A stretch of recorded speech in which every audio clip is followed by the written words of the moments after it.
इस वीडियो में दोस्तों हम लोग बात करेंगे इकोनॉमिक इम्पैक्ट जो था ब्रिटिश रूल का वो क्या हुआ इंडिया के ऊपर। ठीक है। और इससे आगे के जो भी चैप्टर्स हैं वो लोग हम लोग देखेंगे। ठीक है। तो इसके पहले हमने देख लिया कि जो यूरोपियन जो कंपनीज थी वो आई, फिर अल्टीमेटली ईस्ट इंडिया कंपनी जो है वो सबसे ज़्यादा सक्सेसफुल रही और उसने जो है इंडिया के काफ़ी पार्ट पे अपना पॉलिटिकल जो है इन्फ्लुएंस कर लिया और वहाँ पे वो सत्ता में आ गया। ठीक है। तो अब देखिए द इंडियन जो इंडियन एडमिनिस्ट्रेशन था वो ब्रिटिश के हाथ में चला गया। ठीक है। और वो जो है केवल इंग्लैंड का जो है जो भी इंटरेस्ट था वो सर्व करता था। इंडिया के लोगों का उसको कोई फिक्र नहीं था। ठीक है। इंडिया के लोग कैसे रह रहे हैं, यहाँ पे गरीबी दूर होगी कि नहीं, वो सबसे कोई उनको मतलब नहीं था। ठीक है। तो home charges refer to the expenditure incurred in England. और वो यहाँ तक कि जो यहाँ के एडमिनिस्ट्रेशन पे जो खर्चे होते थे वो भी देखिए आप यहीं से लिए जाते थे। ठीक है। सेक्रेटरी वहाँ बैठा रहता था लेकिन उसका जो है इंडिया के ऊपर उसके जो है खर्चे लाद दिए जाते थे। ठीक है। मतलब it include dividend to the share holder to the East India company, interest, public डेब्ट, ये सब सिविल मिलिट्री चार्जेज, ये सब जो है जो इंग्लैंड में होते थे वो सब इंडिया ही चार्ज करता था, उसी को होम चार्ज बोलते थे। ठीक है। अब देखिए interest and profit on private foreign capital were another important linkage to the national economy. ठीक है। ये सब दिया हुआ है। Banking, insurance, shipping service, India had to make huge payment.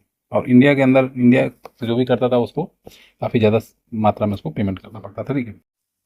तो ब्रिटिश इंडिया जो है एक इम्पीरियल रेफरेंस था और ये जो है कंसेशन करता था British import to the India. वहाँ पे इंपोर्ट करता था, यहाँ के लोगों को ज़्यादा महंगा खरीदना पड़ता है। According to the there is no nil charge levied on the British import. ठीक है। और ब्रिटिश इंपोर्ट पे कोई भी चार्ज करता नहीं था। ठीक है। मतलब उनको, और एक्सपोर्ट पे जो है जो है काफ़ी चार्ज किया जाता था। ठीक है।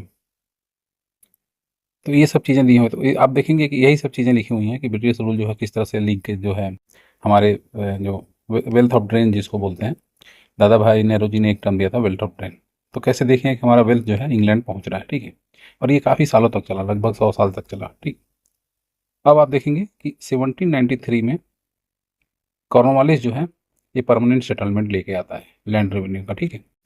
और ये आप देखेंगे कि स्पेशली जो है इस वाले पार्ट में बंगाल, बिहार और कुछ पार्ट यूपी का और इधर इस साइड में वो परमानेंट सेटलमेंट करता है। ठीक है। और permanent settlement called by different name such as इस्तमदारी, जागीरदारी, मालगुजारी, बिस्वेदारी। ठीक है। अलग अलग जमींदारी भी उसमें एक नाम था। और ये आप देखिए this system launch Bengal, Bihar, Orissa भी था इसमें। उड़ीसा और बनारसी ऑफ यूपी, यूपी का को थोड़ा सा पार्ट था। ठीक है। यहाँ पे हो जाता है। और आप देखेंगे इसमें 19% जो है लगभग इंडिया का परमानेंट सेटलमेंट के अंदर आता है। ठीक है। New section of zamindar were announce as a land owner. ठीक है। जमींदारों को मतलब उनको लैंड ओनर बना दिया गया और उनको जो है 10/11 जो है टोटल रेवेन्यू कंपनी को देना होता था। ठीक है। और 1/11 जो है अपने काम के लिए उनको मिलता था। ठीक है। अब इसमें कुछ घपलेबाजी भी होती थी तो अल्टीमेटली जमींदार जो है वो मालिक हो गया। ठीक है। तो परमानेंट जो जमींदार है स्मॉल कैपिटलिस्ट हो गया। ठीक है। अब देखिए उसमें एक और सेटलमेंट आता है रैयतवाड़ी। और ये जो है सबसे पहले जो है थॉमस मुनरो और जो अलेक्जेंडर रीड जो हैं ये लोग हैं, ये क्या करते हैं, ये मद्रास वाला जो तमिलनाडु मद्रास वाला जो एरिया है यहाँ पे सबसे पहले ये लोग इम्प्लीमेंट करते हैं। ठीक है। और कहाँ पे, तो बारामहल डिस्ट्रिक्ट तमिलनाडु में। ठीक है। बारामहल डिस्ट्रिक्ट तमिलनाडु में। Later on it spread Madras, मतलब पूरे मद्रास में फैल जाता है। फिर बॉम्बे, बॉम्बे हो गया आपका। ईस्ट बंगाल, ईस्ट बंगाल मतलब आज का बांग्लादेश। आसाम, कुर्ग, कुर्ग जो है कर्नाटक का छोटा सा एक पार्ट था। तो यहाँ पे आप देखेंगे कि रैयतवाड़ी सिस्टम ये लोग लगा देते हैं। ठीक है। और ये जो है सबसे ज़्यादा एरिया कवर करता है। ठीक है। अकॉर्डिंग टू द रैयत सिस्टम में क्या आता था कि जो फार्मर होता था उसी को उसको राइट दे दिया जाता था। ठीक है। जमींदारी से तो एटलीस्ट अच्छा है लैंड। और उनको जो है रेवेन्यू डायरेक्ट गवर्नमेंट को पे करना होता था। ठीक है। जमींदारों में क्या है, जमींदारी या परमानेंट सेटलमेंट में क्या है, उसमें एक जमींदार होगा सारे लैंड का मालिक और वो जो है ब्रिटिशर्स को पेमेंट देगा, किसान अलग होंगे। इसीलिए वहाँ पे जो है किसान जो है गरीब होते थे और उनकी जो है दैनिक हालत उतनी ठीक नहीं होती थी। बाय द सिस्टम फार्मर जो है वो अपने लैंड के ओनर हो गए, तो ये कंपेरेटिवली ठीक था। और आप देखेंगे कि 51% में आप देखेंगे कि ब्रिटिश इंडिया का जो 51% है, लगभग आधा, ये जो है इस सेटलमेंट के अंदर कवर हो जाता है। ठीक है। The rate of land tax लेकिन यहाँ पे बहुत हाई रहता था। ठीक है। लैंड टैक्स जो है, जब चूंकि डायरेक्ट दे रहे हैं तो काफ़ी हाई था, और रिकवरी ऑफ एग्रीकल्चर रेंट जो है वो बहुत स्ट्रिक्ट था इसमें। ये इसका जो दो नेगेटिव चीज़ था। ठीक है। अब एक और सिस्टम, जो तीसरा जो सिस्टम है ये लोग लागू करते हैं, उसको महलवाड़ी बोलते हैं। ठीक है, महलवाड़ी सिस्टम। तो अब अगर ऐसे मैं इंडिया को पकड़ लूँ तो आप देखेंगे कि ये वाला मोटा मोटी हिस्सा जो है ये आपका रैयतवाड़ी में कवर हो गया, और कुछ पार्ट यहाँ पे। ठीक है। और ये वाला जो हिस्सा था ये आप देखेंगे कि कहाँ से हो जा रहा है, ये जमींदारी सिस्टम यानी परमानेंट सेटलमेंट में आ जा रहा है। और बचा ये हिस्सा नॉर्थ वेस्ट प्रोविंस, कुछ यूपी का आगरा वाला पार्ट, ये सब जो है आप देखेंगे ये आ जाए महलवाड़ी सिस्टम के। ठीक है। तो इसकी भी संख्या जो है, इसकी भी जो परसेंटेज है वो काफ़ी ज़्यादा थी। और इसमें जो है विलेज को जो है उसके लिए उत्तरदायी माना जाता है, जो लैंड जो भी टैक्सेस विलेज को देना होता था। ठीक है। और विलेज लैंड का कॉन्सेप्ट था। ठीक है। Village land belong to the village community. ठीक है।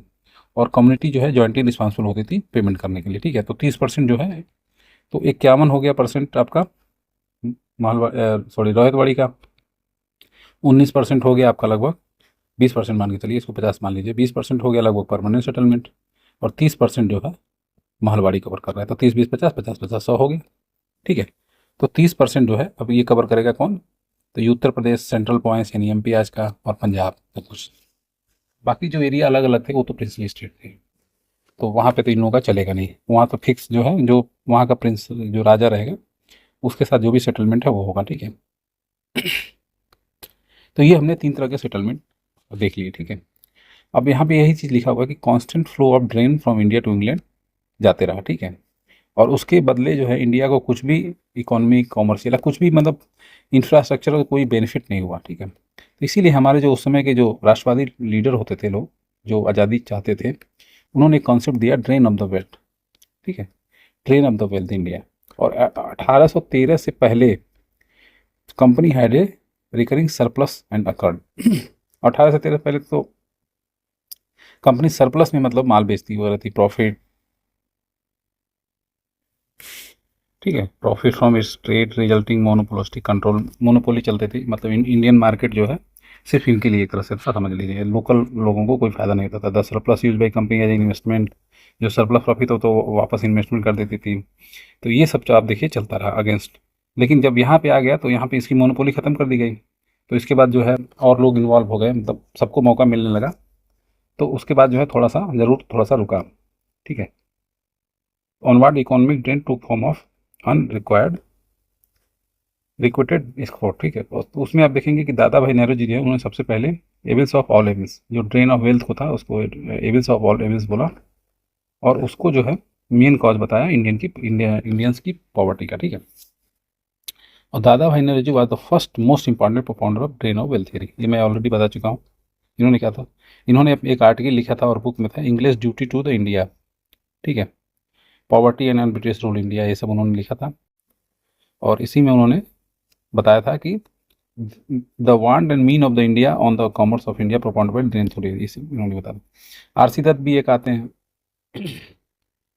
वो भी जो है इसी तरह की बात करते हैं, ड्रेन ऑफ वेल्थ की। उनका बुक का नाम रहता है the economic history of India. ठीक है। उसमें भी वो बोलते हैं, और वो करते हैं कि half of the annual GDP of India being outflow to the England, मतलब एवरीवेयर चला जाता। ठीक है। इंडियन नेशनल कांग्रेस ने भी 1896 में एक्सेप्ट किया कि ड्रेन थ्योरी कलकत्ता सेशन में। ठीक है। और अनाउंस किया कि रियल जो कॉज है फ्रीक्वेंट फमाइन, पॉवर्टी का, ये सब जो है ड्रेन ऑफ वेल्थ थ्योरी के लिए ही हो रहा है। ठीक है। सैयद अहमद खां आते हैं, जो ये was loyal toward the British rule and he believed that the development of Muslim community could take place। तो ये थोड़ा सा प्रोग्रेसिव मुस्लिम रहते हैं, और ये मानते हैं कि अंग्रेज ही जो है जो एक मॉडर्नाइजेशन कर सकते हैं सोसाइटी का। टू सम एक्सटेंट वो सही भी थे। तो जो मॉडर्नाइजेशन होगा ओवरऑल सोसाइटी का, उससे जो है इनको बेनिफिट होगा, यही सब। ठीक है। दादा भाई नेहरू जी 1825 से 1970 तक, और अलॉन्ग विद WC बनर्जी, ये जो है लंदन में जाते हैं, लंदन इंडिया सोसाइटी बताते हैं, और वहाँ के लोगों को ये बताना चाहते हैं कि किस तरह से इंडिया की गरीबी के जिम्मेवार ये लोग हैं, इस तरह से। ठीक है। और ये कब बनाते हैं, London India Society, WC Banerjee. London India Society group बनाते हैं 1865 में, ठीक है। This popularise the several exploitation and pain of the Indian national, मतलब वहाँ के लोगों को ये बताना चाहते हैं, ठीक है। Dada Dadabhai Nehru ji was the first Indian to elect, ये कॉमर्स में भी चुने गए थे लिबरल पार्टी से 1892 में, ठीक है, ताकि ये जा करके संसद के अंदर अपनी बात रख पाए, ठीक है। तो ये सब चीज़ें उस समय हुई, ठीक है। अब इसी बीच हम देखते हैं कि एक मेजर जो है रिवोल्यूशनरी एक्टिविटी होता है 1857 का रिवोल्ट, ठीक है। ब्रिटिश पॉलिसी ही इसकी जिम्मेवार थी, जैसे इकोनॉमिक ड्रेन वगैरह हो रहा है, पॉवर्टी बढ़ रही है, और भी रिजेंटमेंट जो था लोगों का बढ़ रहा था ब्रिटिश के खिलाफ, स्पेशली जमींदार वगैरह लोगों का। तो इसको हम लोग देखेंगे, इसमें से भी एक दो प्रश्न और बहुत ही डीप जाकर के पूछता है, तो ये काफ़ी इंपॉर्टेंट चैप्टर है, इसको हम लोग थोड़ा थॉरली देखेंगे, ठीक है। तो इसमें आप देखेंगे कि 1856 में government decided to replace the old iron made brown bess musket gun, मतलब ये जो मतलब जो कारतूस था उसको एडवांस करना चाहते हैं, ठीक है। दमदम अम्बाला सियालकोट जो है यहाँ पे इन्होंने ट्रायल भी किया है इसका न्यू गन का, ठीक है। तो यहाँ पे आप देखते हैं कि द राइफल रिक्वायर्ड बीटिंग, मतलब ऊपर पार्ट, मतलब जैसे एक बम होता है ना जिसमें ऊपर मुंह से खींच करके पिन निकाल गए, दूसरी उसमें अपर पार्ट को काटना होता था बाई माउथ, ठीक है। तो जनवरी 1857 में क्या हुआ कि एक र्यूमर फैल गया कि कार्ट्रिज जो है उसमें जो है fat of cow and pig, तो अब जो है काऊ जो है ये तो सेक्रेड है हिंदूज के लिए, और मुस्लिम के लिए जो है पिग जो है बहुत ही, मतलब बहुत ही गंदा माना जाता है, ठीक है।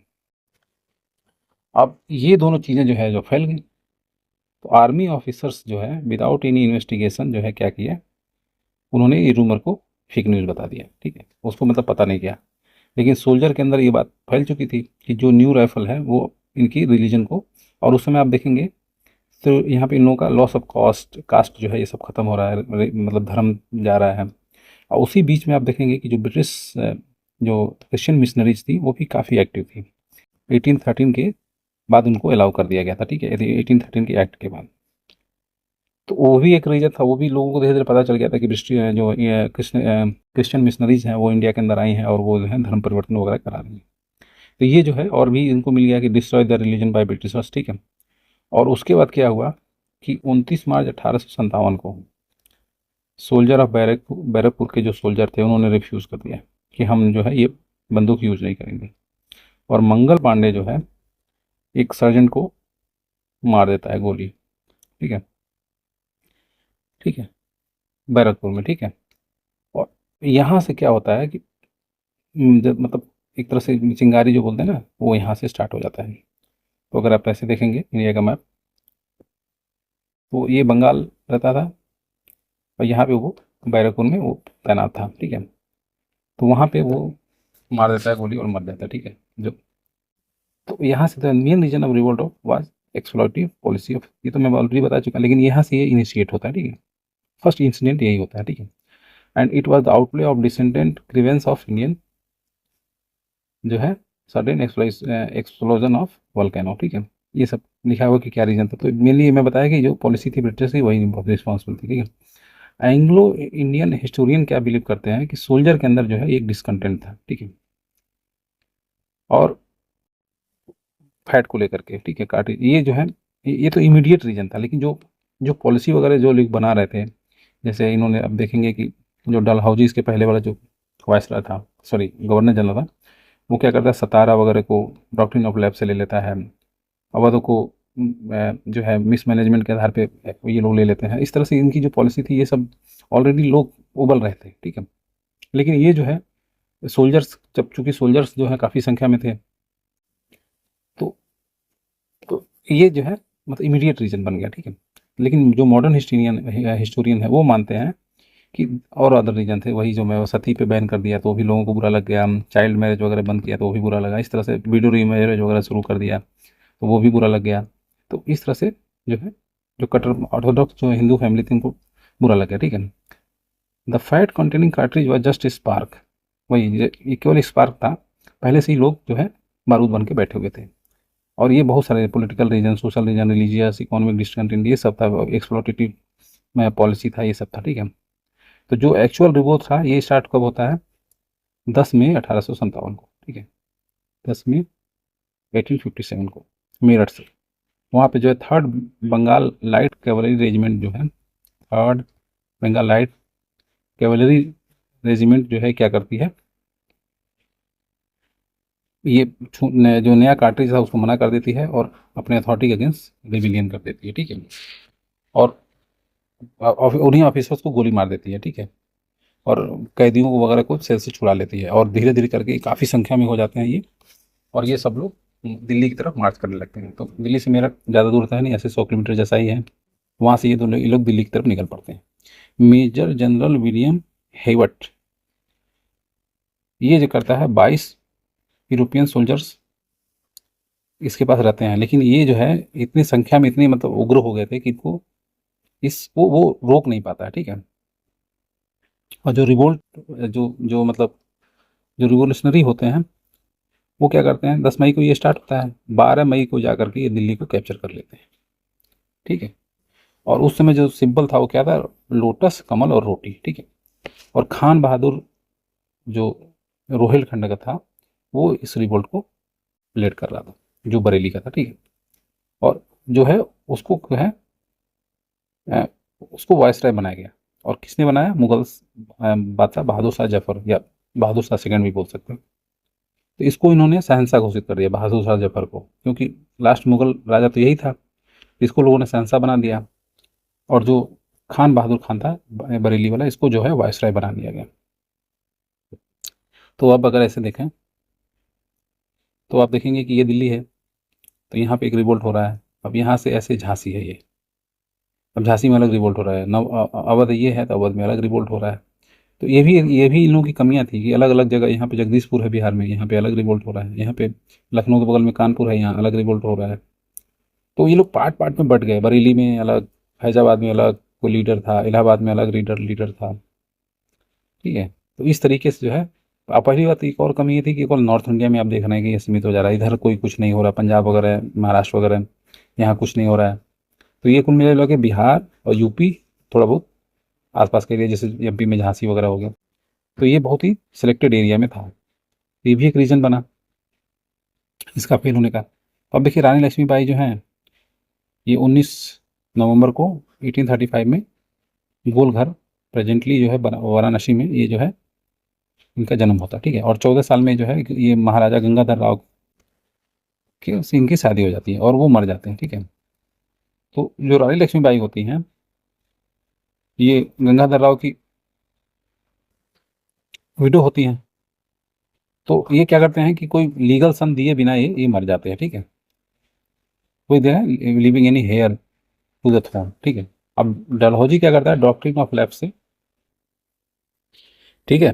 तो ये क्या करता है, डॉक्ट्रिन ऑफ लैप्स से इसकी इनकी राज्य को ब्रिटिश एम्पायर में मिला लेता है, ठीक है। तो जून 1857 में ये भी रिवोल्ट कर देती है, झांसी भी रिवोल्ट कर देता है अंडर द लीडरशिप ऑफ रानी लक्ष्मीबाई, ठीक है। और वो जो है कब मर जाती हैं, तो रिवोल्ट करती हैं और वो जो है 18 जून 1858 को जनरल ह्यूज हेनरी के सामने लड़ते हुए मर जाती है, हेनरी रोज, ठीक है। तो ये जो है जनरल्स का नाम भी पूछता है, तो हेनरी रोज, ह्यूज हेनरी रोज जो है ये इनको मार देता है, ठीक है। और ह्यूज रोज जो है एक स्टेटमेंट देता है, among the Indians revolutionary the women lying in the only man, मतलब ये इतनी वीरता से लड़ती हैं कि इनको ये आदमी की संज्ञा देता है, ठीक है। और अब जैसा कि पता है कि लखनऊ में जो है वो बेगम हजरत महल के मतलब लीडरशिप में 30 मई 1857 को ये शुरू हो जाता है। क्योंकि अब ये जो अपने माइनर सन को क्या करती हैं, ब्रिटिश कादिर को नवाब बना देती हैं और सारे अफेयर्स अपने हाथ में लेकर के ये विद्रोह कर देती हैं, ठीक है। 21 मार्च 1858 को कैंपबेल जो है ये क्या करता है, with the help of Gurkha regiment Lucknow को ले पाता है, ठीक है। 5 जून 1857 को नाना साहब जो कानपुर में, वो जो है उनको पेशवा डिक्लेयर कर दिया जाता है, ठीक है। और वो जो है कानपुर में वो चीज़ें स्टार्ट कर देते हैं। He was help allot by, अब उनके जो तात्या टोपे होते हैं वो कमांडर इन चीफ होते हैं, ये तो पासवा हो गया, पेशवा हो गया sorry. And who was called eight ambassador of the revolt, ठीक है। और उनका जो है तात्या टोपे नाम था, उनका एक्चुअल नाम था रामचंद्र पांडुरंग, ठीक है। लेकिन वो किसी लेकिन उनको कोई धोखा दे देता है और जो उनका नाम, उसका नाम होता है मान सिंह, वो मतलब इनका इन्फॉर्मेशन दे देता है और वो पकड़े जाते हैं। ठीक है, और पकड़े जाते हैं और उसके बाद वो उनको शिवपुरी लाया जाता है और वहाँ पर उनको फांसी दे दी जाती है 18 अप्रैल 1859 को उनको फांसी दे दी जाती है। ठीक है, अब कुंवर सिंह एक हैं, कुंवर सिंह जो है जगदीशपुर बिहार में, ये अपना रिवोल्ट वहाँ पे स्टार्ट कर देते हैं। Shahabad district currently Bhojpur district है वो। और दीवान मानीराम दत्त जो है ये असम के अंदर मतलब डिक्लेयर कर देते हैं।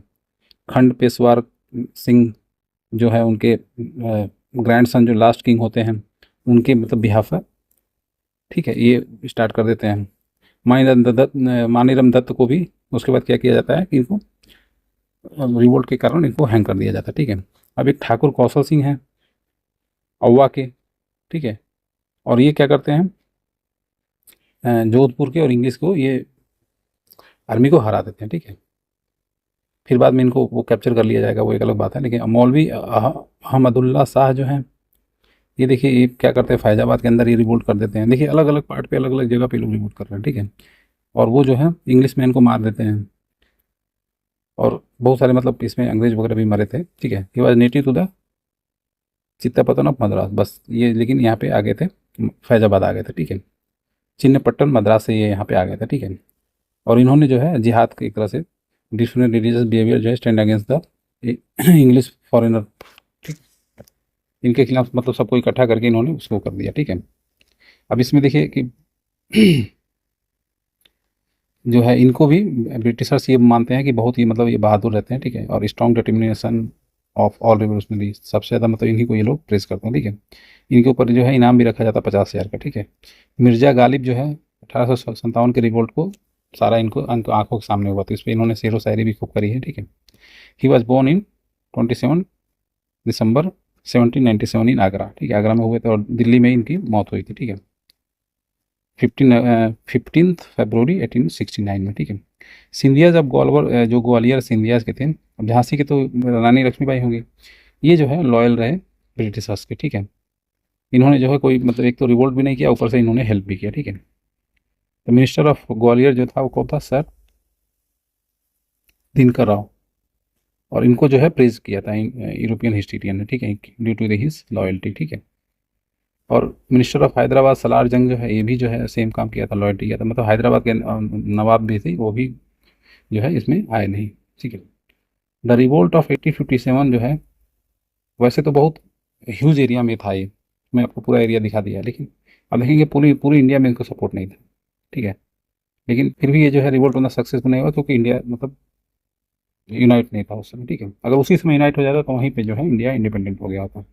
And this revolt was unable to influence the southern western eastern part. ठीक है, सिंधिया, ग्वालियर, होलकर, इंदौर, निजाम, किंग ऑफ जोधपुर और Nawab of Bhopal, Sikh ruler of Patiala, Nabha, Jind, अब ये सब देखिए सब लोग, महाराजा ऑफ कश्मीर, ये सब लोग जो है अंग्रेजों के लॉयल रहते हैं। ठीक है, तो कैसे जीतेंगे। ठीक है, तो दीज रूलर को जो गवर्नर जनरल कैनिंग था वो बोलता था कि these ruler act as a barrier against, वो हम लोगों के बीच में एक तरह से बफर टाइप का काम किया। ठीक है, और fast moving wave of the sea. ठीक है, नहीं तो ये इतना तगड़ा था 1857 का कि मतलब सारे लोग खत्म हो जाते एक साथ अगर सारे लोग नहीं। द एजुकेटेड क्लास जो था वो भी नहीं था, क्योंकि एक्चुअली ये जमींदारों की लड़ाई थी, तो वो भी उसको लगा कि ये मेरी तो लड़ाई है नहीं, तो वो भी इससे अलग रहा। ठीक है, वो भी कोई इंटरेस्ट नहीं दिखाया। ठीक है, और ये भी जो है एक रीज़न था, क्योंकि एजुकेटेड क्लास ही तो चीज़ों को फैलाएगा, वही मतलब कुछ लिख लुक करके, क्योंकि एजुकेटेड क्लास लोगों की लोग बात मानते हैं। ठीक है, तो उस समय जो है गवर्नर जनरल कौन था, अब एक चीज़ ध्यान रखिएगा, लॉर्ड कैनिंग था। ठीक है, 1856 से 62 तक रहता है। ठीक, बाद में वायसरॉय बन जाता है। तो ये क्वेश्चन आता है कि रिवोल्ट का टाइम कौन था, और during revolt he made Allahabad as a emergency headquarter. ठीक है, इलाहाबाद में बनाता है। ठीक है, और लैंड कवरिंग यही लास्ट गवर्नर भी रहता है। उसके बाद जो है 1858 का जो है इंडिया एक्ट आ जाता है, उसके बाद ये वायसरॉय में चेंज हो जाता है इसका पद। ठीक है, तो लास्ट अगर गवर्नर जनरल पूछे तो ये भी कंपनी ने किया, तो ये भी वही था। और फर्स्ट वायसरॉय अब ब्रिटिश किंग बनाएगा। तो अंडर दिस, अब जब ये हो गया तो अब जो है अब ब्रिटिशर्स को लगा कि नहीं भाई अब कुछ ना कुछ तो आपको रिफॉर्म करना पड़ेगा। तो फिर ये क्या करते हैं, 3 कोड बनाते हैं, बॉम्बे, कलकत्ता और मद्रास। ठीक है, 1861 के एक्ट के आधार पे। ठीक है, 1862 में बनता है एक्ट, तो 1861 का रहता है, और इसी एक्ट का 1887 में जो है इलाहाबाद हाई कोर्ट बनता है फाइनली, ठीक है। और under the social reform Canning जो है, ये मैं बताया 1856 में हिंदू जो है विडो रीमैरिज इसने करता है, यही तो रीजन बनता है 1857 के रिवोल्ट का, इसके पहले ही कर देता, ठीक है। The sipahi mutiny of 1857 known as first war of independence, ये किसने बोला है फर्स्ट वॉर, ये बोला है सावरकर जी ने, ठीक है, बोला है, ठीक है। और इसको इंडियन म्यूटिनी इन इंग्लैंड माना गया, ठीक है, as an war of independence, और इंग्लैंड में जो है इंडियन म्यूटिनी मतलब माना गया था, ठीक है। सर अहमद खान जो है, ये सबसे पहले जो है इन्होंने इसके ऊपर एक बुक लिखी, ठीक है, रोट असबाए बगावत बगावत हिंद, ठीक है, इन्होंने लिखी थी बुक, ठीक है, ये सबसे पहले थे। अब सोचिए कि 1859 में ही रिलीज हो गया था, 1857 का कांड है, और जो है वहाँ पर आरसी मजूमदार जो है, ये जब गवर्नमेंट ऑफ इंडिया के अंदर में आते हैं तो इन्होंने जो है इस रिवोल्ट को रिवोल्ट 1857 बोलते हैं, ठीक है। और जो गवर्नमेंट के मतलब गवर्नमेंट कमेटी से इनका जो है कुछ अनबन हो जाता है, तो उसके बाद वो इस प्रपोजल को रिजेक्ट कर देते हैं, और फिर उसके बाद क्या करते हैं, द सिपाही इम्यूनिटी एंड रिवोल्ट ऑफ 87 इसका करते हैं नाम, ठीक है, 1957 में। आरसी मजूमदार जो है ये बोलते हैं, ये तो आरसी मजूमदार ये बोलते हैं कि it is difficult to avoid conclusion that so called first national war of independence, इसलिए नहीं मानते हैं कि एक तो पहले पूरे इंडिया में था नहीं और सारे लोग इसमें थे नहीं, इसीलिए मानते हैं कि neither first nor national nor a war of independence, ठीक है।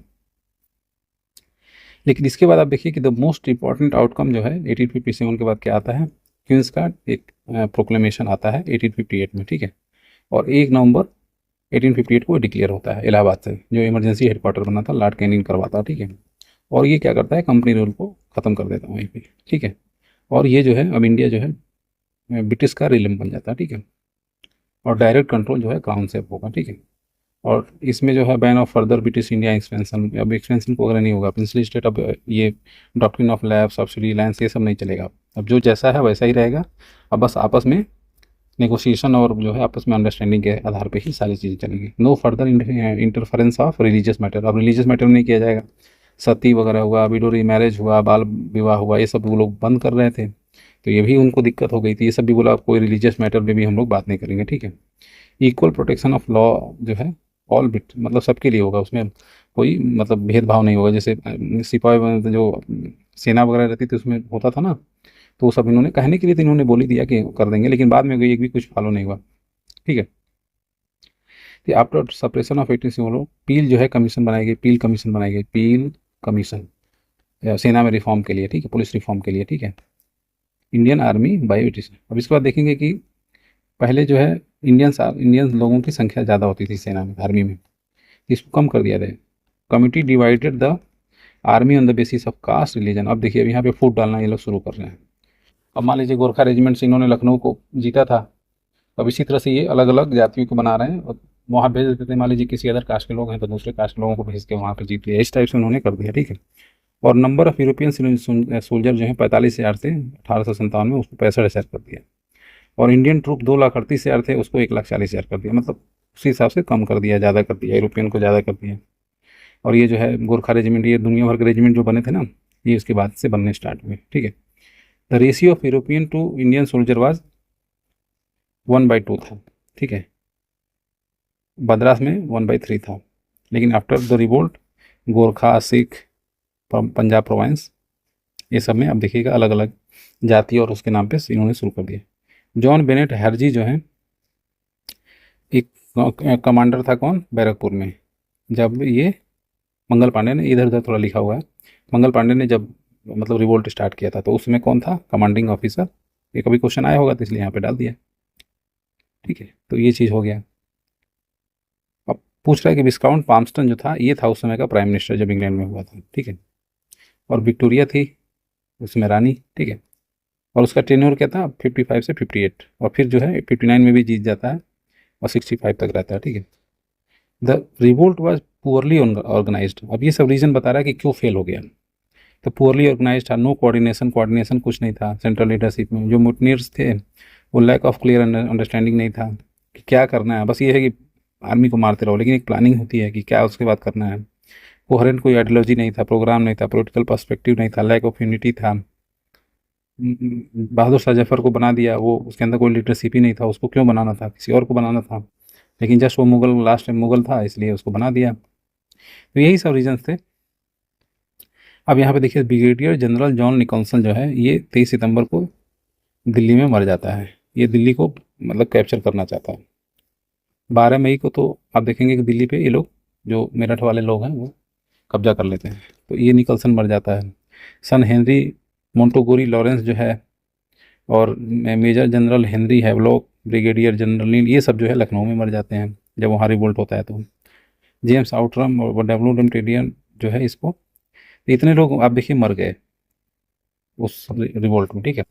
James Outram and W Taylor इसको बोलते हैं कि ये जो है कॉन्स्पिरेसी था हिंदू और मुस्लिम का, ठीक है।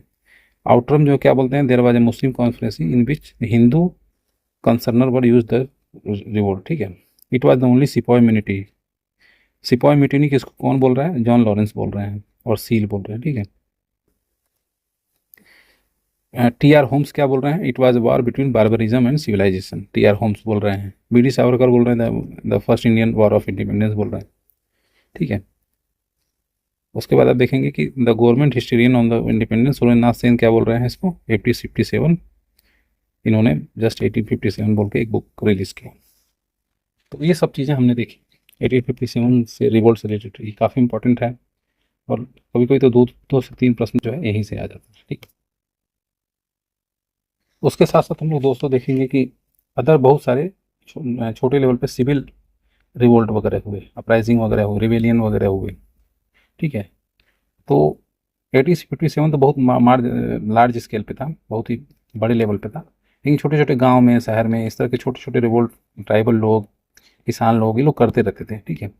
तो उसके बारे में भी हम लोग थोड़ा सा देख लेते हैं, ठीक है। तो आप देखेंगे कि 1857 के बाद एक इंडिगो रिवोल्ट हो जाता है। अब ये यहाँ तक रुके क्यों थे, उसी समय कर देते तो ये नौबत ही नहीं आती, ठीक है। 1859 में, ठीक है। सन्यासी रिवोल्ट देखिए उसके बहुत पहले से चला आ रहा था, 1763 से सन्यासी लोग जो है रिवोल्ट करके रखे थे, 1763 से 1800 चलता रहा। संथाल रिवोल्ट देखिए उसके जस्ट पहले हुआ था संथाल परगना में 1855 में, ठीक है। सिन्हो कान्हो ये लोग थे उसमें इन्वॉल्व थे। पपना अपराइजिंग आप देखिए 73 से 76 में होता है, ये लोग उसके 20 साल बाद करते हैं। तो ये सब जो है कुछ मेजर अपराइजिंग थे, मतलब छोटे लेवल जैसे किसान है तो किसान का कुछ टैक्स वैक्स ले लिया, कुछ कर बोल रहा है करने के लिए, तो किसान भड़क गया, तो इस तरह से चलता था, ठीक है। तो इंडिगो रिवोल्ट की बात कर लेते हैं। ये जो है गोविंदपुरी विलेज में स्टार्ट हुआ, नदिया डिस्ट्रिक्ट वेस्ट बंगाल में, ठीक है। और फार्मर जो है इन्होंने इंडिगो कल्टीवेशन बंद कर दिया, ठीक है। और दो लोग जो है उसके मतलब लीडर कौन थे, दिगंबर विश्वास और विष्णु विश्वास, ठीक है। ये दो लोग थे, क्योंकि जो अंग्रेज थे वो क्या करते थे, इंडिगो प्लांट करने के लिए फोर्स करते थे।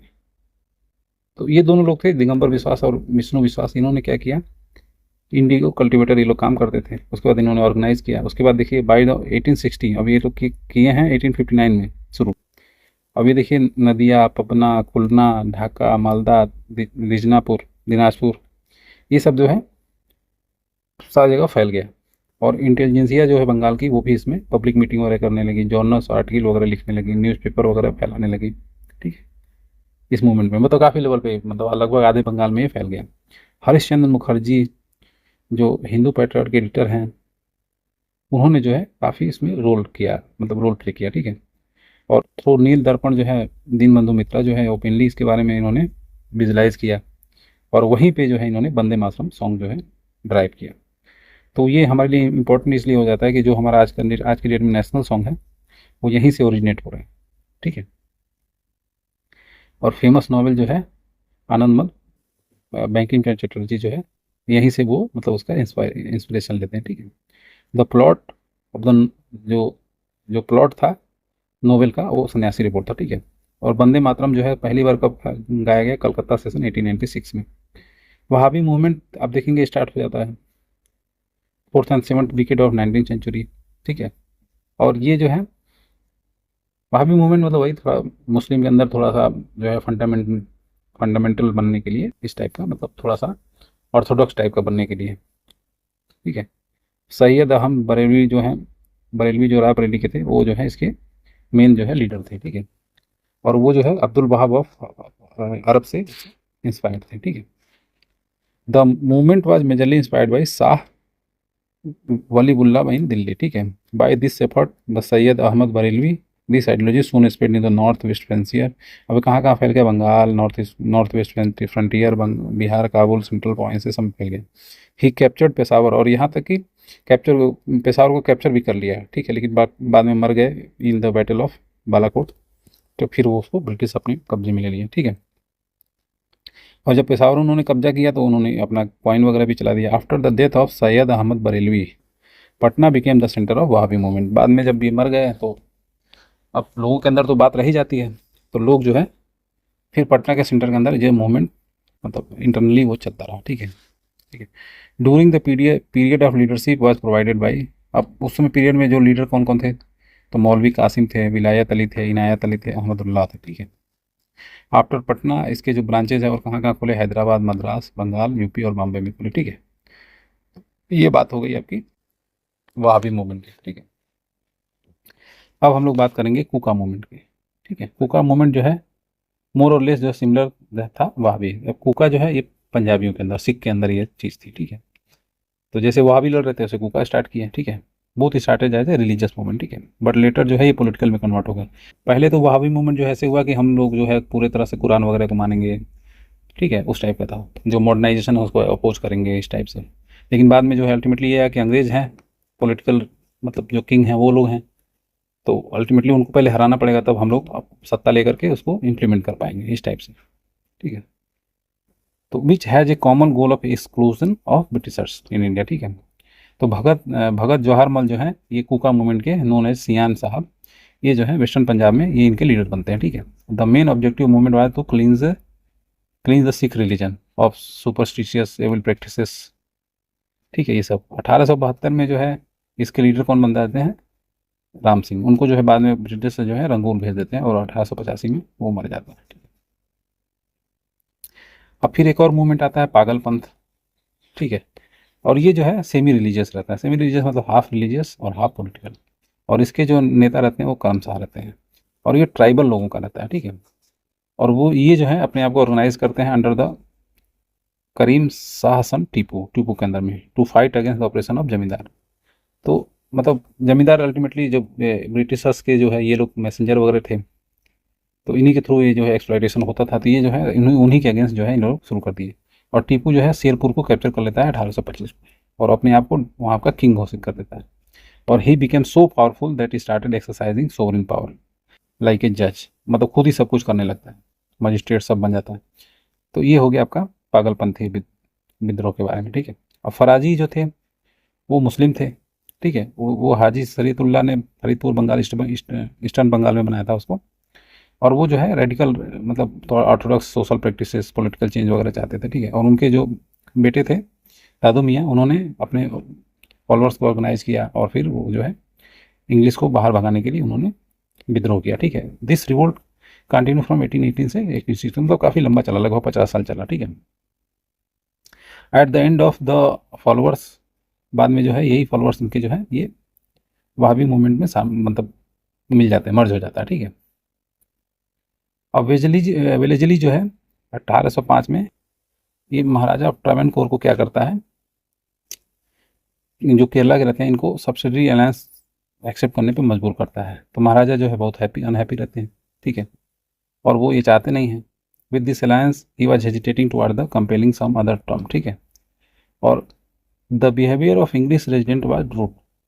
तो सब्सिडरी अलायंस के तहत एक ब्रिटिश रेजिडेंट आपके राज्य में रहेगा, वो भी काफ़ी बदमाश था, काफ़ी उल्टा पुल्टा काम कर रहा था। तो रिजल्ट ऑफ दिस दीवान वेलुथम्पी जो है वो विद्रोह कर देते हैं और उनको सपोर्ट कर देते हैं, सपोर्ट ऑफ नायर बटालियन, ठीक है, अगेंस्ट दिन। तो ये हो गया आपका ट्रावनकोर, थम्पी ने जो ट्रावनकोर में विद्रोह किया उसके बारे में। वासुदेव बलवंत फड़के जो हैं ये जो है लीडिंग जो रिवोल्यूशनरी रहते हैं कहाँ, रामोजी ट्राइब्स, ठीक है। और ये फाइटिंग फोर्स वगैरह रहते हैं, ठीक है। रामोजी फार्मर्स बनाते हैं, ये सब उधर हो रहा है वेस्टर्न घाट वगैरह में। और Gadkari were the hereditary worker of Maratha, Gadkari जो थे वो मराठा के अंदर मतलब पुश्तैनी काम करते हुए आ रहे थे और उन्होंने जो है एक्सप्लॉयटेशन अपना फेस करना शुरू कर दिया, तो वो लोग भी जो है और मराठा आर्मी से निकाल दिए गए। ये सब हुआ तो वो लोग भी क्या करते हैं, कोल्हापुर में एक रिवोल्ट रिवोल्ट कर देते हैं 1844 में। ठीक है। अब खोंड ट्राइब ये तमिलनाडु में से बंगाल तक रहते हैं, ईस्टर्न घाट वाले हिली ट्रैक्स में रहते हैं। ठीक है। और वो जो है वर्चुअली इंडिपेंडेंट रहते हैं अपने आप को, और वो फिर क्या करते हैं 1846 से 45 में चक्र बिश्नोई बिसोई के लीडरशिप में वो लोग भी विद्रोह कर देते हैं। ठीक है। और Khond who were joined by the Bhusar Kalahandi other tribe के साथ मिल करके फिर जो है करते हैं, क्योंकि ह्यूमन सेक्रीफाइस वगैरह जो है वो सब बैन कर दिया गया था, न्यू टैक्स और एंट्री वगैरह जमींदार का बंद कर दिया गया था। ठीक है। Don't oppose the establishment of, मतलब ये सब ये जो इस्टेब्लिशमेंट है उसका अपोज कर रहे थे। ठीक है। कौन, तो इसलिए उन्होंने विद्रोह कर दिया। ठीक है।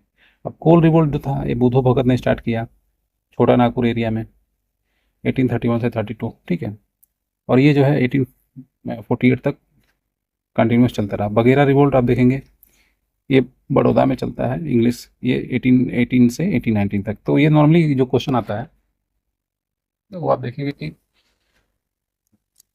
क्रोनोलॉजी में आता है कि कब कैसे भी, जैसे सन्यासी विद्रोह सबसे पहले स्टार्ट हुआ। ठीक है। तो ऐसे करके क्रोनोलॉजी में आएगा। तो यहाँ पे देखिए क्वेश्चन भी आया हुआ है कि क्रोनोलॉजिकल ऑर्डर जो बनाइए मेन रिवोल्ट का, जैसे बंगाल सिपाही म्यूटिनी जो है 1764 में हुआ था सबसे पहला वाला। उसके बाद आप देखेंगे कि उसके बाद वहीं से बस सन्यासी रिवोल्ट भी स्टार्ट होता है। ठीक। और वेल्लोर सिपाही म्यूटिनी कब होता है 1806 में, ये बलूर थम्पी वाला। ठीक है।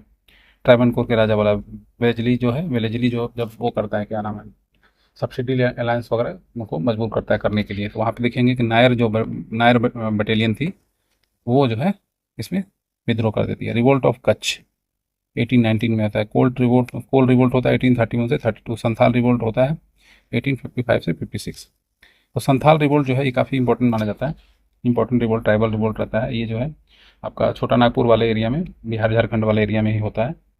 और इसमें देखेंगे कि इसमें दिया है कि टू प्लेस एट दमीने को एरिया बिटवीन भागलपुर एंड राजमहल हिल। ठीक है।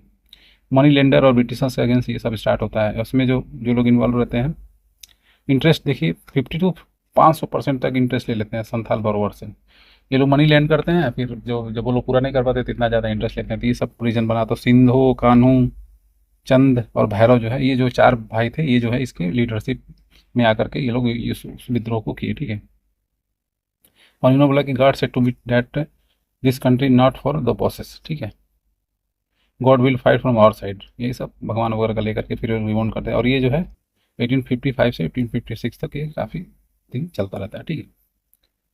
तो उसके बाद आप देखेंगे कि ये लोग एक आर्मी को एक बार हरा भी देते हैं, मतलब अंग्रेज की जो इनिशियली आर्मी रहती है उसको हरा भी देते हैं। तो देखिए all leaders were captured in revolt, बाद में जो है इनको रिवोल्ट करके फांसी वासी दे दी गई। In 1855 Santal revolt in Bagnidhi taluka Balu Bhagalpur जो है Santal deputed the army of British leader by Major Burrows को ये हरा भी देते हैं। लेकिन बाद में फिर अल्टीमेटली जनरल लॉयड रुथलेसली जो है इसको सप्रेस कर देता है।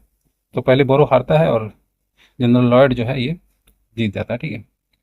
अब एक और ये रिवोल्ट हुआ था भील रिवोल्ट। ठीक है। अब भील रिवोल्ट गुजरात वाले एरिया में आ जाइए। ठीक है। तो Bhil community lived in the western coast of Khandesh, Khandesh उसी समय गुजरात वगैरह को बोला जाता था। ठीक है। और इन्होंने कब किया 1818 से 31 में ये लोग जो है रिवोल्ट किए। और ये ऑफिशियल ये मानते हैं कि जो बेजवा पासीराव सेकंड था एंड उसके रिप्रेजेंटेटिव जो थे त्रिम्बकाजी डांगलिया जो है ये इन्होंने भील को उकसाया था रिवोल्ट करने के लिए। ठीक है। In reality the agriculture heart, लेकिन एक्चुअल में क्या था कि agricultural hardship, fear of new English government, ये सब जो रीजन थे इसकी वजह से ये लोग रिवोल्ट किए थे। ठीक है। In 1825 under the leadership of Sewaram ये दोबारा रिवोल्ट कर देते हैं। ठीक है। सेवाराम के में। ठीक है। और यहाँ पे त्रिमकाजी दंग लिया। ठीक है। अब एक और रिवेलियन होता है रंपा रिवेलियन। तो रंपा रिवेलियन जो है ये आप देखेंगे गोदावरी के पास जो एरिया, जो हिली एरिया है वहाँ पे जो है ये स्टार्ट होता है। इसी पे शायद वो मूवी बनी थी ना एक RRR करके जो मूवी, तो शायद संपा रिवेलियन पे बनी थी। और जो ट्राइबल रिवोल्ट होता है वो जो मनी लेंडर और फॉरेस्ट एक्ट के ऊपर होता है। ठीक है। और 19वीं सेंचुरी में सुरजी भगत और गोविंद गुरु जो है ये सोशल रिफॉर्मर वगैरह होते हैं। और ये ट्राइबल कम्युनिटी जो है मेवाड़ और राजस्थान डूंगरापुर, बसनवाड़ा, प्रतापगढ़, सिरोही, पाली, ये सब में ये लोग जो भी है सोशल रिफॉर्म वगैरह करते हैं। Guru Govind also called Lasodia establish a Samp Sabha in 1883 with aim to organise Bhil. ठीक है, he is also called the propounder of the Lasodia movement. ठीक है, अब बिरसा मुंडा, ये अब चले आइए 1899 के आसपास। अब ये जो है काफ़ी फेमस ट्राइबल रिवोल्ट रहता है, और इसमें यहाँ पे जो है बहुत सारे रिफॉर्म भी करते हैं। कलेक्टिव फार्मिंग स्टार्ट हो जाती है। मुंडा कम्युनिटी के जमींदार, कॉन्ट्रैक्टर, मनी लेंडर वगैरह जो है, इनके खिलाफ जो है ये लोग, Munda ji fought for 30 year जो है। ठीक है, और इसको जो है सरदारी फाइट भी बोला जाता है। ठीक है, 1895 में बिरसा अपने आप को मैसेंजर ऑफ गॉड घोषित कर देते हैं। ठीक है, धरती आबा बोलते हैं जिसको। And the revolt was the most famous among the revolt of this time. और ये इतना भयानक रहता है कि बहुत फेमस हो जाता है ये। ठीक है, जमींदार मेनली जमींदार और अंग्रेजों के खिलाफ ही रहता है। आप देखेंगे एक और रिवोल्ट आती है कि खूंट खट्टी और Mundari was the traditional collective farming practices of Munda. अब ये जो है ट्रेडिशनल ये काम ये लोग कर रहे हैं, अब उसमें इंटरफेयर ये लोग करेंगे तो फिर होगा ही विद्रोह। ठीक है, और ही इज कॉल्ड जगत पिता, धरती आबा, ये सब उनको जो है बिरसा मुंडा को बोला जाता है। We will fight with non tribal and with colour this land red with blood like a red flag, ये सब उन्होंने बोला उस समय। और बिरसा जो है बाद में अरेस्ट कर लिए जाते हैं और जेल में उनकी मौत हो जाती है। The area between Ranchi and Bhagalpur was under his influence. ठीक है, तो ये लोग छोटे लेवल पे थे, बहुत बड़ा कुछ नहीं कर पाए क्योंकि यूनिटी वगैरह नहीं थी और वो अवेयरनेस भी नहीं था।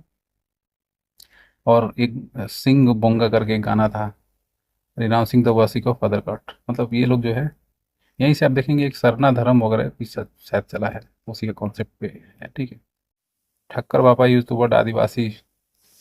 तो सबसे पहले आदिवासी जो वर्ड इन लोगों के लिए यूज़ किया, ट्राइबल लोगों के लिए। अंग्रेज तो ट्राइबल ही बोलते थे, तो ट्राइबल लोगों के लिए सबसे पहले जो है ठक्कर बप्पा ने आदिवासी वर्ड यूज़ किया। ठीक है, और he was the general secretary for Harijan Sevak Sangh. हरिजन सेवक संघ जो बना था उसके जो है जनरल सेक्रेटरी थे, उन्होंने जो है इन लोगों के लिए आदिवासी शब्द यूज किया था। ठीक है, हाउस रिवोल्ट जो है, हाउस रिवोल्ट जो आप देखेंगे 1822 प्लस ये संताल परगना में हो रहा है। ठीक है, खैरवा ट्राइबल मूवमेंट जो है ये 1874 में हुआ, लेड बाई भागीरथी माझी। सुरेंद्र साई जो है ये संबलपुर डिस्ट्रिक्ट उड़ीसा वगैरह में ये जो है वहाँ पे लोगों को ऑर्गेनाइज कर रहे हैं 1862 में, और उसके बाद सरेंडर कर देते हैं। मोपला विद्रोह काफ़ी फेमस है, 1921 में केरला में हुआ था। ठीक है, यहाँ पे मुस्लिम जो थे वो हिंदू जमींदार और अंग्रेजों के खिलाफ इन्होंने विद्रोह किया। ठीक है, और ये मतलब वही एक्सप्लॉइटेशन ऑफ जमींदार इसका रीजन था। अहोम विद्रोह 1828 में, अहोम जो है गारो खासी जयंतिया उस वाले एरिया में गोमधम कुंवर के लिए, सॉरी अहोम तो अपर असम हो गया। ठीक है, ताना भगत मूवमेंट वाज स्टार्टेड इन 1914 छोटो नागपुर, और औरौन ट्राइब थे। ठीक, वरुण अरुण सुने होंगे ना क्रिकेटर का नाम, उसके नाम पे याद कर लीजिए। ताना भगत जो है वो मूवमेंट स्टार्ट किया। जतरा भगत, बलराम भगत, देवनिया भगत जो है इस रिवोल्ट को इन्होंने सब लीड किया। ठीक है, जादू नांग जो है first tribal leader influence by Mahatma Gandhi. ठीक है, तो ये जो है महात्मा गांधी से इन्फ्लुएंस हुए थे। ठीक है, और ये जो थे मणिपुर में, ये जो है नाग कम्युनिटी जो थी मणिपुर में, वहाँ पे इन्होंने फ्रीडम फाइटिंग के लिए काफ़ी आगे आए। ठीक है, तो ये हमारा जो है, तो 1857 के बाद हमने देखिए अदर जो छोटे छोटे रिवोल्ट थे वो सब हमने देख लिया। अब हम लोग आगे चलते हैं। दोस्तों इस वीडियो में हम लोग देखेंगे डेवलपमेंट ऑफ एजुकेशन। ठीक है, तो एजुकेशन का डेवलपमेंट क्या क्या बिल हुए, क्या क्या एक्ट वगैरह आए, वो सब हम लोग इसमें देखेंगे। इसके बाद हम लोग प्रेस डेवलपमेंट भी अगर टाइम मिला तो ज़रूर देखेंगे। ठीक है, तो जैसा कि हम लोग पता है कि हम लोग मॉडर्न इंडिया देख रहे हैं। मॉडर्न इंडिया में हमने 1857 एडवेंट ऑफ यूनियन कंपनीज और अदर जो लोकल रिवोल्ट वगैरह हुए थे वो सब हमने देख लिया है पुराने वीडियोज़ में, वो सब आप जा करके देख सकते हैं। ठीक है, तो एजुकेशन की अगर हम लोग बात करते हैं तो उसमें देखेंगे आपकी कलकत्ता मदरसा जो था वो वारन हेस्टिंग ने 1773 में जो है ये गवर्नर बनता है बंगाल का। ठीक है, तो और 1780 में ये मुस्लिम लॉ को पढ़ाने के लिए ये जो है कलकत्ता मदरसा खोलता है, ठीक है। और मुस्लिम लॉ और उससे रिलेटेड सब्जेक्ट, ठीक है। मुल्ला मुजुद्दीन जो थे उसके पहले प्रिंसिपल थे, ये नाम आ सकता है, तो मुल्ला मुजुद्दीन, ठीक है, ये जो थे पहले प्रिंसिपल थे, ठीक है, इस मदरसा के। इसमें फ़ारसी, अरबिक और मुस्लिम लॉ पढ़ाए जाते थे, ठीक है, इस मदरसे में, ठीक है। और the graduate from here work as interpreter of British Raj, और वहाँ से जो ग्रेजुएट कर लेता था उसको, मतलब भाषा ट्रांसलेटर जो होते हैं ना, इंटरप्रेटर मतलब ये कि अगर इंग्लिश में कुछ बोले या फिर कोई उर्दू में बोले तो उसको वो ट्रांसलेट कर पाए, इस टाइप का, तो ये करते थे, ठीक है। उसके बाद आप देखेंगे कि जो संस्कृत कॉलेज है वो इस्टेब्लिश किया गया 1791 में। 1780 में कलकत्ता मदरसा, 1791 में संस्कृत कॉलेज, और इसको कौन कर रहा है? जोनाथन डंकन, ठीक है। ये बनारस का रहने वाला था, मतलब बनारस का रहने वाला नहीं था, वहाँ पे रहता था, ठीक है, इसने बनाया, ठीक है, for the study of Hindu law, Hindu law के लिए इसने किया, ठीक है, फिलोसफी, लिटरेचर और ये सब, ठीक है। और माइकल मधुसूदन दत्त, ये जो थे was granted the membership of royal Asiatic society of Paris, ठीक है। तो जोनाथन डंकन ने वो खोला, और ये मधुसूदन दत्त हैं, इनको जो एक रॉयल सोसाइटी जो एशिया की बनी थी पेरिस में, उसके जो है इनको मेंबरशिप इनको दिया गया था, ठीक है। और एशियाटिक सोसाइटी ऑफ बंगाल जो है आपको पता है कि 1780 के आसपास जो है ये विलियम जोन्स जो है बनाते हैं। उस समय भी गवर्नर कौन रहता है? वारेन हेस्टिंग्स रहता है, ठीक है। अब होल हीट जो है 1778 में बंगाली ग्रामर जो है ये रिलीज़ करता है 1778 में, इन सबसे पहले, ठीक है, ये दोनों स्कूल खुलने से पहले। तो ये अगर आता है कि बंगाली ग्रामर जो है किसने स्टार्ट किया, तो इसने किया होल हीट ने, ठीक है, होल हीट 1778 में इसने स्टार्ट किया, ठीक है। सर विलियम जोन्स जो है वो सुप्रीम कोर्ट के जज होते हैं, और यही जो है सियासी सोसाइटी बनाते हैं 1784 में, ठीक है, 1784 में सियासी सोसाइटी बनाते हैं, ठीक है। ये उस समय गवर्नर कौन रहता है? वारेन हेस्टिंग ही रहता है, ठीक है। और यही जो है इसके पहले चेयरमैन बनते हैं, ठीक है। The society through a magazine जो है ये एक मैगजीन रिलीज़ करती थी, उसका नाम था एशियाटिक रिसर्चेस। अब यहीं से जो है इंडिया के अंदर जो एक्सकेवेशन वगैरह था वो सब स्टार्ट होता है, तो कहीं ना कहीं इसका इंपॉर्टेंस ज़्यादा रहता है, ठीक है।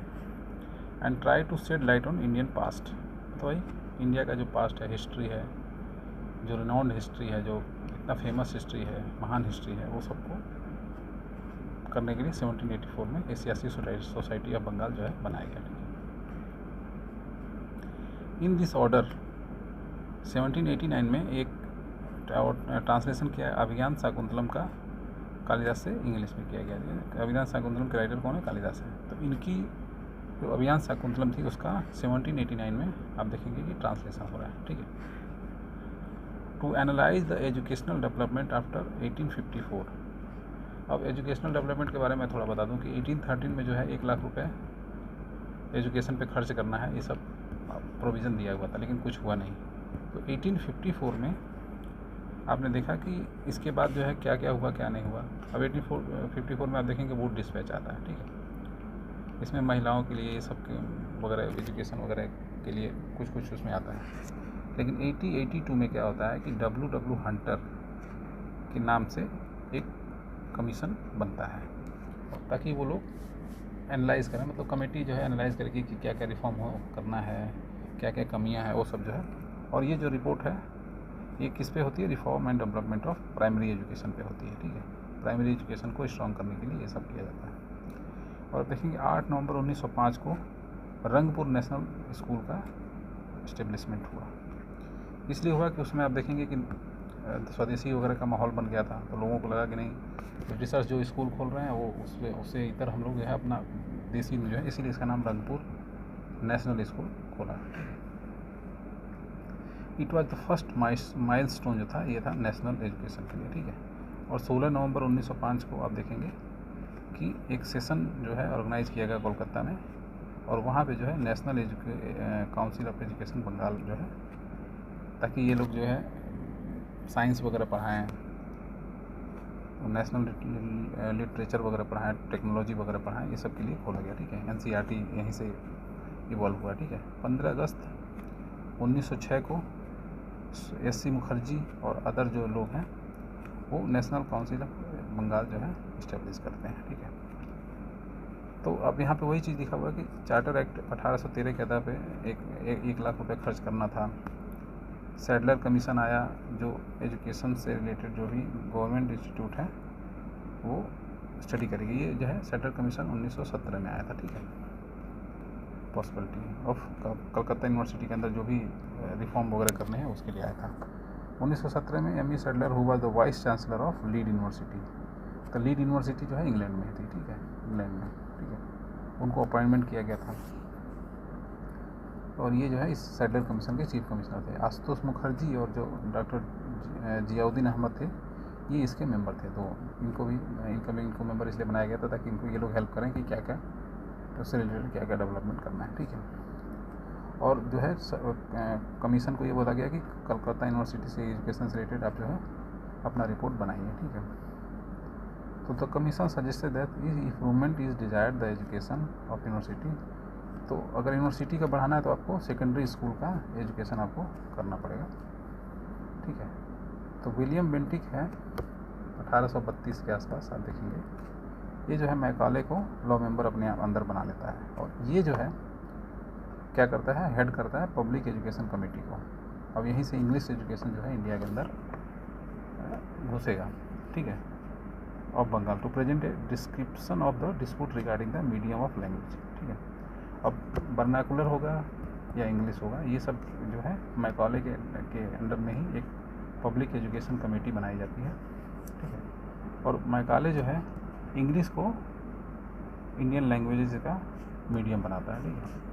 और ये जो है इस थ्योरी को भी मतलब बढ़ावा दे देता है कि the theory of downward filtration. English लोग पढ़ेंगे तो जाहिर सी बात है हम लोग काम करेंगे, और वो काफ़ी हद तक सही भी रहा,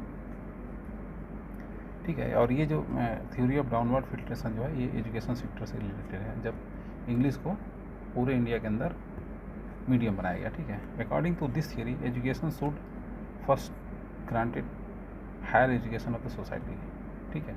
इंग्लिश होगी हायर एजुकेशन से फिर क्या होगा कि ये परकुलेट होकर के नीचे तक जाएगा, ठीक है, रिस्क करके जिसको बोलते हैं। The seed of the modern education system was found by the Lord Macaulay minute, ठीक है। यही जो है यहाँ से इंग्लिश मीडियम में एजुकेशन वगैरह को यहीं से जो है एक तरह से कहिए तो।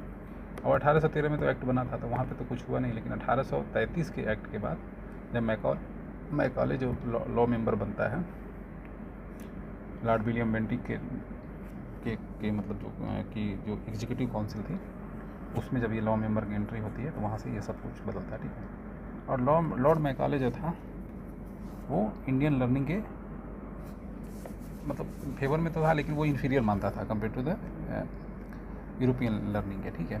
और वो ये बोलता था कि ये single shelf of a good library in Europe was worthy वो whole literature of India and Arabia. वो ये बोलता था कि एक सिंगल लाइब्रेरी जो यूरोप के अंदर है वो ज़्यादा उसके पास बुक हैं, वो ज़्यादा मतलब स्ट्रॉन्ग है compare to the whole India and Arabia, ठीक है।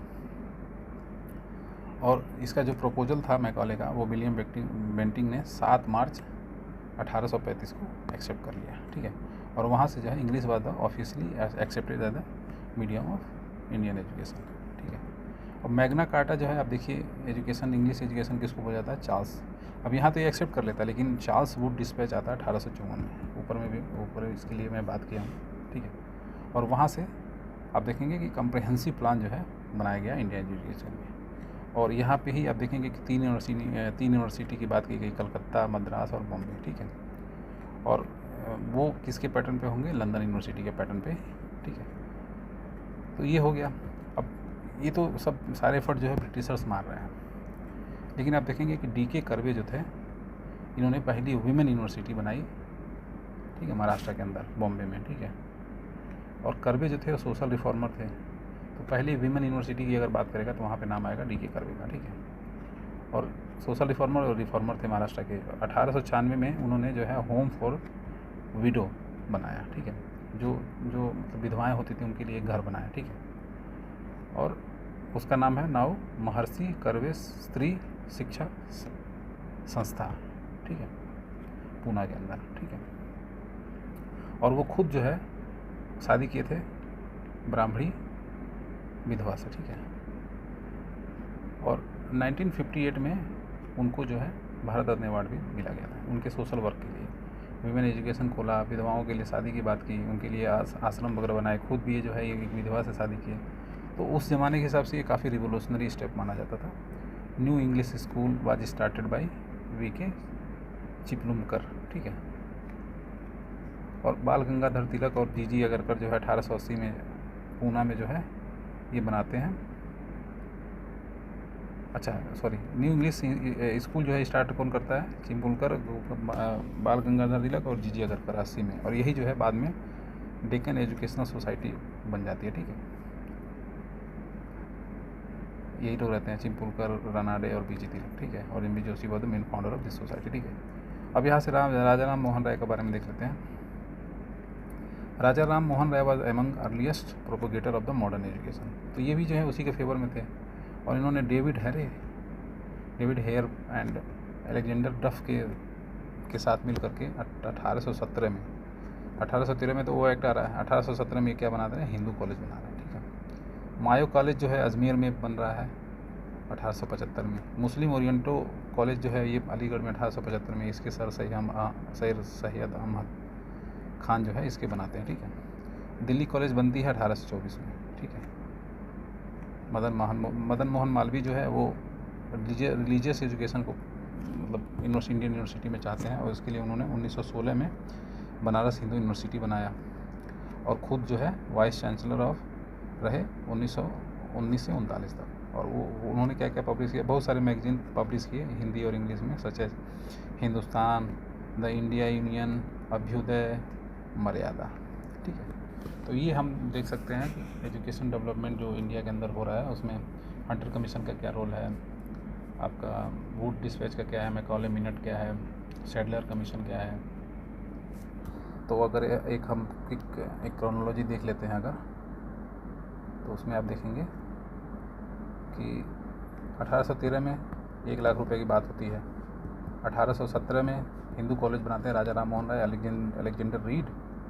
अलेक्जेंडर डफ और डेविड हरे के माध्यम से 1817 में हिंदू कॉलेज बनता है। 1824 में दिल्ली कॉलेज बन रहा है, ठीक है।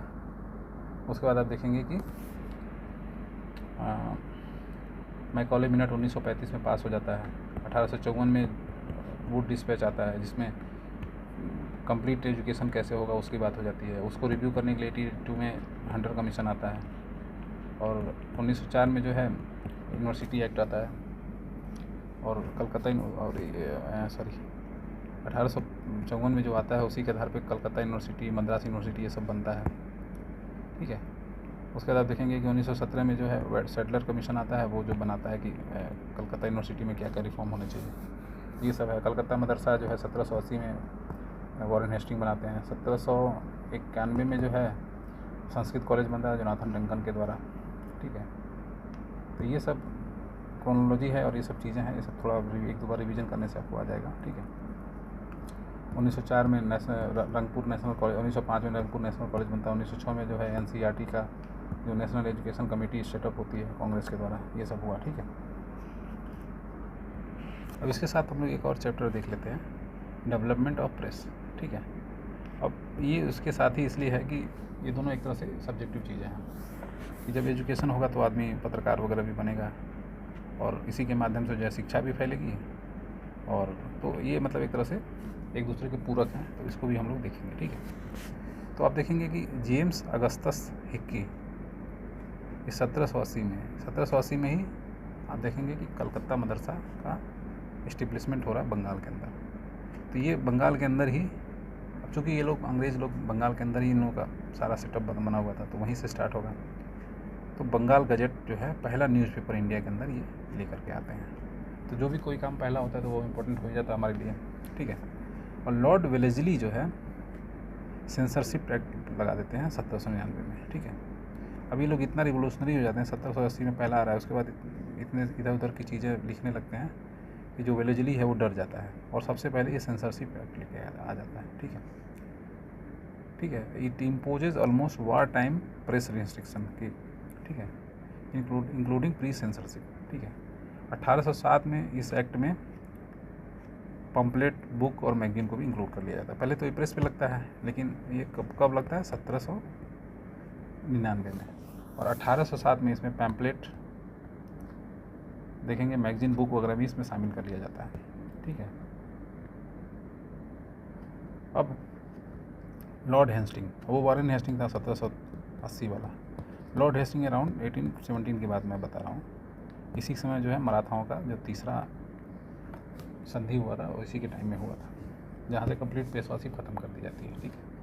तो लॉर्ड हेस्टिंग के टाइम में देखेंगे कि इस एक्ट को 1818 में हटा दिया जाता है, ठीक है।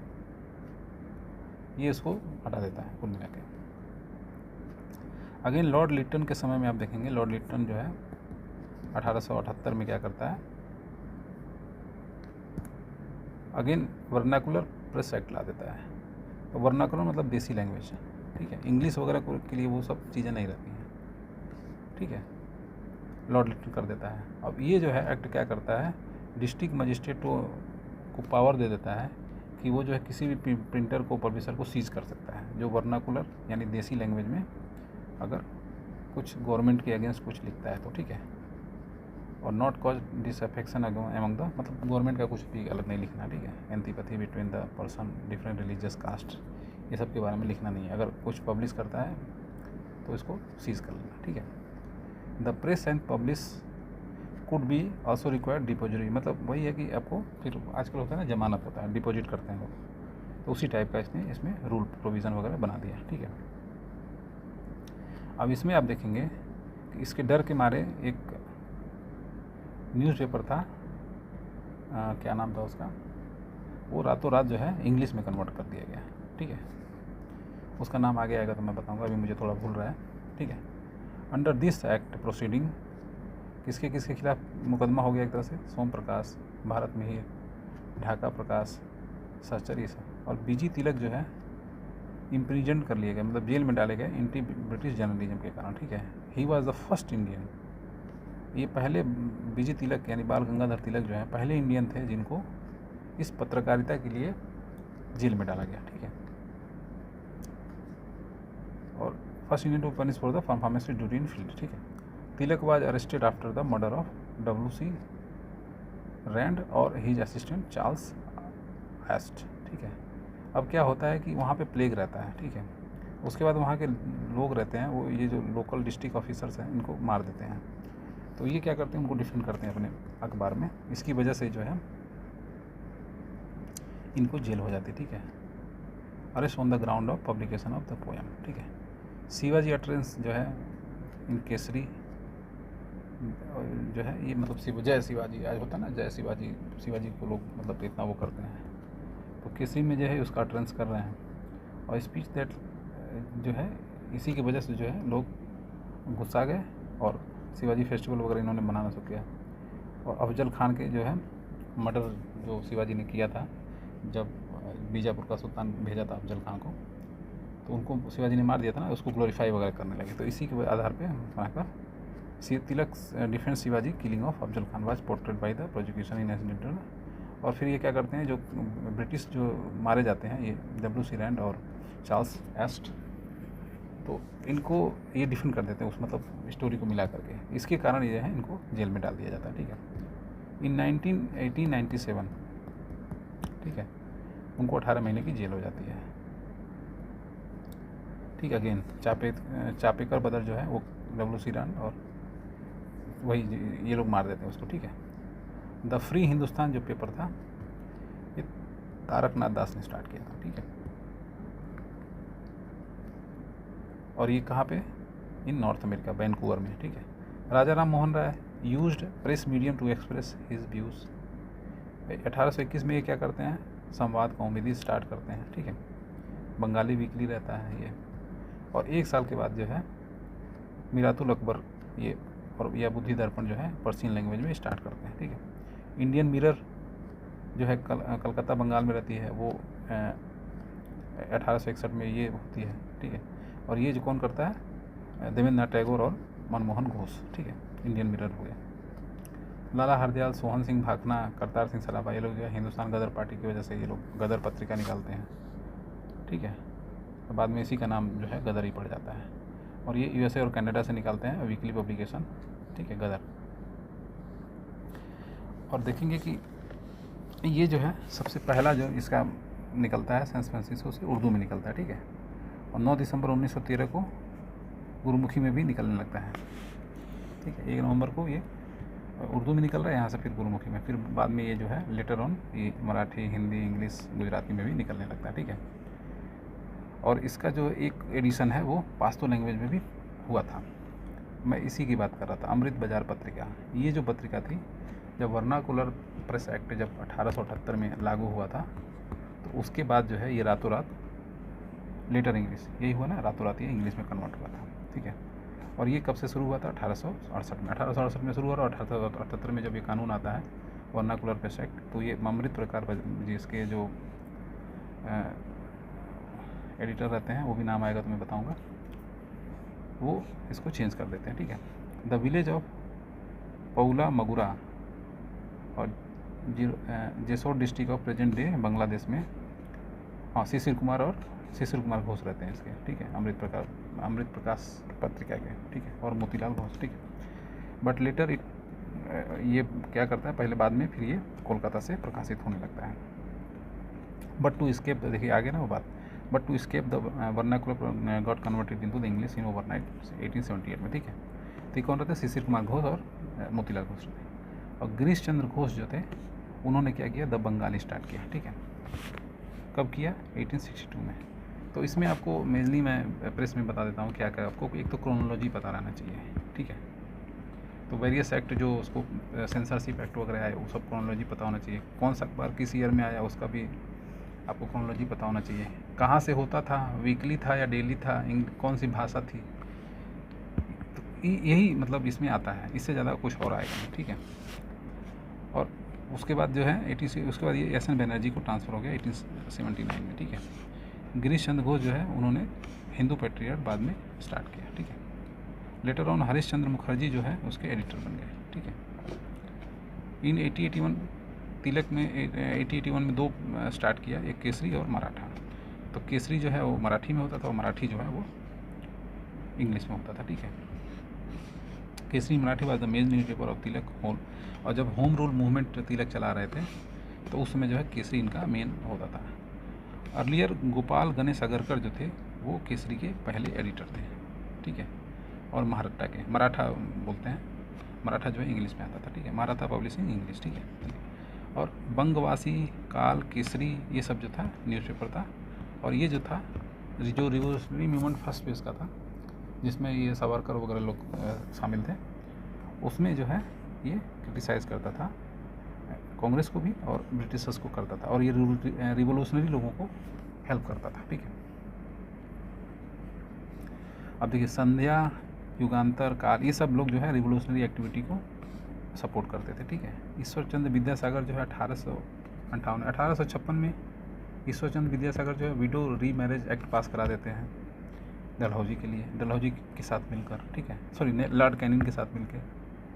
और ये जो है 1858 में एक प्रकाश अपना पेपर निकालते हैं, उसका नाम होता है सोम प्रकाश, ठीक है। और it supported the interest of Indigo revolution. अब इंडिगो रिवोल्यूशन कब होता है, 1858 से 1858 में चलता है। तो इस पेपर के माध्यम से जो है ये इसका सपोर्ट कर रहा है, ठीक है। The free press journalism in English language daily newspaper था, ठीक है। और सॉरी ये जो है किसने किया था, स्वामी सदानंद, ठीक है। इंडियन ओपिनियन, ये अफकोर्स गांधी जी ने स्टार्ट किया 1903 में साउथ अफ्रीका में पहले में। तो इंडियन ओपिनियन साउथ अफ्रीका के अंदर मैटर करती है, इसलिए इंडियन ओपिनियन। अब इंडिया के अंदर इंडियन ओपिनियन का कोई मतलब नहीं है, हाँ हो सकता है मतलब भी, लेकिन फिलहाल इंडियन ओपिनियन वहाँ पे था, ठीक है। मनसुख लाल नज़र जो थे ये पहले इसके एडिटर थे, ठीक है। It was publish in Gujarati, Hindi, Tamil और इंग्लिश, ठीक है। अब यंग इंडिया अगेन, ये जो है बॉम्बे से होता था, इसके अगेन 1919 में ये जो है गांधी जी के सुपरविजन में ये स्टार्ट होगा, ठीक है। अब जमनदास द्वारकादास और शंकरलाल बैंक, जो ये लोग बैंकर हैं, ये जो हैं इसके पहले एडिटर वगैरह थे। ठीक है। 8 अक्टूबर 1919 को महात्मा गांधी जो है यंग इंडिया के मतलब खुद ही एडिटर बन जाते हैं। ठीक है। और ये जो है started publishing weekly from Ahmedabad. ठीक है। और जमनदास द्वारकादास और ये जो लोग हैं ये मेंबर ऑफ ये बन जाते हैं होम रूल मूवमेंट के, एनी बेसेंट जो चला रही है उसके मेंबर बन जाते हैं। ठीक है। मेंबर इन द सेंस उसका सपोर्ट वगैरह करने लगते हैं। अब इंडिको रिवोल्ट जो बंगाल था वो direct fight against the farmer था। ठीक है। अब हरीश चंद्र मुखर्जी जो हिंदू पैट्रियट के हैं, ये भी जो है उसी के फेवर में लिखते हैं। यहाँ पे जो ईश्वर चंद्र विद्यासागर हैं वो भी लिख रहे हैं, और ये जो हैं ये भी लिख रहे हैं। ठीक है। हिंदू पैट्रियट में भी लिख रहे हैं। गिरीश चंद्र घोष जो है हिंदू पैट्रियट के शुरुआती सालों में ये जो है इसके एडिटर थे। ठीक है। और 1885 में हरीश चंद्र मुखर्जी जो है इसके हिंदू पैट्रियट के जो है ये बन जाते हैं आपके एडिटर। ठीक है। He boldly spoke about the exploitation of indigo farmer. ठीक है। और करिस्तो दास पाल जो हैं 1861 में ये जो बन जाते हैं हिंदू पैट्रियट के, ये नेक्स्ट एडिटर बन जाते हैं। और बिंदु घोष की बात कर लेते हैं, ये इंग्लिश वीकली निकालते हैं जिसका नाम था वंदे भारत। ठीक है। 1931 में कामेश्वर सिंह जो दरभंगा के हैं वो स्टार्ट करते हैं द इंडियन नेशन। ठीक है। और ये पटना से निकलता है। ठीक है। Ramakrishna Pillai was the editor of Swadesh Bhamini. ठीक है। और गांधी जी हरिजन स्टार्ट करते हैं 1932 में पूना पैक्ट के बाद। हरिजन बंधु गुजराती में और हरिजन सेवक जो है हिंदी में। ठीक है। दीज 2 वीकली न्यूज़पेपर स्टार्ट करते हैं। फर्स्ट एडिशन वाज 1933 में होता है पुणे से। ठीक है। महाराष्ट्र से। और जुलाई 1924 में अंबेडकर जी बॉम्बे से बहिष्कृत हितकरणी सभा निकालते हैं, और उसका क्या नाम रहता है, काम रहता है कि अनटचेबिलिटी को वगैरह ख़त्म करना, मोरालिटी, फिजिकली, ये सब जो है चीज़ों को दूर करना समाज से।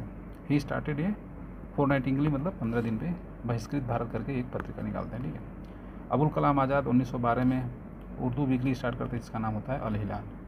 अल बिलाग जो है 1915 में अगेन यही उसको पब्लिश करते हैं। अल हिलाल जो है 1914 में ये बैन कर दिया जाता है प्रेस एक्ट के द्वारा। ठीक है। लाला लाजपत राय वंदे भारत स्टार्ट करते हैं उर्दू डेली। और द पीपुल जो है ये इंग्लिश में स्टार्ट करते हैं। Before this he has already young India in America. Young India जो मतलब गांधी जी वाला है, सॉरी एनी बेसेंट वाला है, वो सॉरी गांधी जी वाला है, वो अमेरिका में निकाल चुके हैं। ठीक है। जॉर्ज एलन द पायनियर निकालते हैं 1865 में इलाहाबाद से। ठीक है। कौमुदी आवाज़ उर्दू में निकालते हैं कौन, जवाहरलाल नेहरू और रफ़ी अहमद की दुबई 1945 में। इट्स ठीक है। It's publication was stop in 1997 में इसको बंद कर दिया गया। रस्त गुफ्तार जो है ये दादा भाई नेहरू जी निकालते हैं, और ठीक है पारसी रहते हैं ना वो, उससे मिलता जुलता नाम है। और जवाहरलाल नेहरू सॉरी मोतीलाल नेहरू जो है अपने कौन से पेपर में निकालते हैं, ये इंडिपेंडेंट में अपने इंडिपेंडेंस वगैरह की बात करते हैं। द कॉमनवेल्थ जो है इंग्लिश पेपर, ये कौन करता है, एनी बेसेंट करती है। ठीक है। तो ये हमने प्रेस डेवलपमेंट देख लिया। तो एजुकेशन डेवलपमेंट और प्रेस डेवलपमेंट हमने इस वीडियो में देख लिया। ठीक है। अब इसके साथ साथ हम लोग सोशल और रिलीजियस रिफॉर्म भी देख लेते हैं। ठीक है। क्योंकि एजुकेशन और इसी के माध्यम से देश के अंदर जो है सोशल और रिलीजियस रिफॉर्म इंडिया के अंदर स्टार्ट हुआ। तो इसको कंप्लीट करके फिर हम लोग दूसरे वीडियो में फिर गांधी जी आ जाते हैं, कांग्रेस वगैरह का रोल जो बढ़ जाता है इंडियन इंडिपेंडेंस में, वो सब हम लोग देखेंगे। ठीक है। तो सोशियो रिलीजियस मूवमेंट में हम देखेंगे